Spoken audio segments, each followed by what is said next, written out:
বেটা যাও, তুমি যে স্বপ্ন দেখেছো তোমার ভাগ্য খুলে গিয়েছে, তোমাকে এমন এক কাজের দায়িত্ব দিয়েছে যে কাজ তুমি করতে গেলে দুনিয়ার মধ্যে বিশ্বের মধ্যে সবাই তোমাকে খাজা বলে মানবে। বলুন সুবহানাল্লাহ। সবাই দুনিয়ার বিশ্বের সমস্ত মানুষ তোমাকে চিনতে পারবে। যখন খাজা পাক এ ভারতবর্ষের জমিনে আসলেন, হিন্দুস্তানের ময়দানে আসলেন, আসার পরে এক জায়গায় বসলেন, পার্শ্বে যেন অনেকগুলো উট ছিল, রাজার উট ছিল। এবার তিনি যখন বসলেন, বসার পরে আল্লাহর ধ্যান করতে শুরু করলেন, আল্লাহ আল্লাহ নাম জপতে শুরু করলেন, রব্বুল আলামিনের ইবাদত করতে শুরু করলেন, তাসবিহ পড়তে শুরু করলেন। যারা উট চড়াতো সেই রাখালরা দৌড়িয়ে চলে আসলেন, এ কোন ব্যক্তি, কোথা থেকে আসলো, আমরা তো চিনি না। সবাই আসার পরে জিজ্ঞাসা করলো, আপনি কে, আপনি কার নাম জপছেন? আল্লাহ আল্লাহ বলছেন। এ আল্লাহ কে, আপনি কাকে ডাকছেন?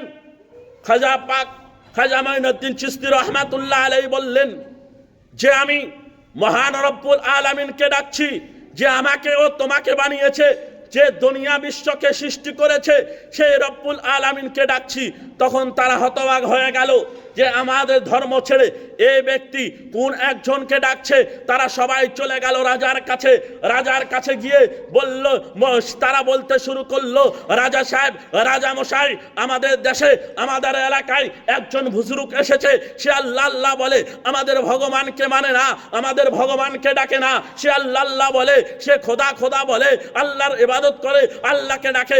তখন রাজা সাহেব আসার পরে জিজ্ঞাসা করলো, তুমি কে? তিনি বললেন, আমি মাইনুদ্দিন চিশতি রহমাতুল্লাহ আলাইহি, আমি এখানে এসেছি, মদিনা শরীফ থেকে আমি এখানে এসেছি। এইবার তিনি বলছেন, না, এখানে এসে অন্য কোন খোদাকে দেখা যাবে না, অন্য কোনো কারো পূজা করা যাবে না, অন্য কারো ইবাদত করা যাবে না, তোমাকে এখানে রাখা হবে না, তুমি আমার এলাকা ছেড়ে চলে যাও। রাজা যখন হুকুম করলেন, এ মাইনুদ্দিন, তোমাকে আমার এলাকায় আমি দেখতে চাই না, তুমি চলে যাও, আমার এলাকা ছেড়ে চলে যাও।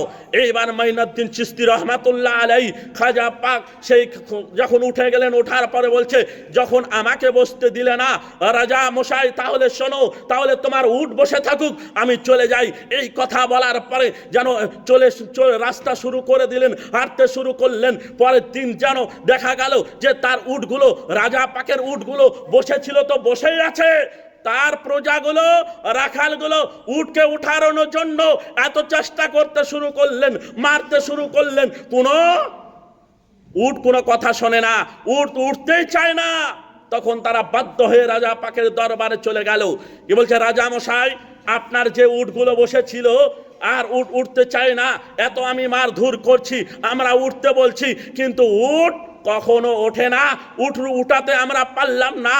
তখন রাজা মশাই, রাজা বাদশাহ যে ছিল, সে বলছে, তাহলে নিশ্চয় ওই বুজরুক, ওই দরবেশ, ওই ফকির যে বলে গেল যে আমাকে যখন উঠিয়ে দিলে তাহলে তোমার উট বসে থাকবে, তো তোমার উট বসে থাকুক, মনে হয় নিশ্চয় তার কোনো জাদু করা হয়েছে, সে কোনো জাদু করেছে, সে কোনো মন্ত্র করে গিয়েছে, তাকে ডেকে নিয়ে আসা হোক।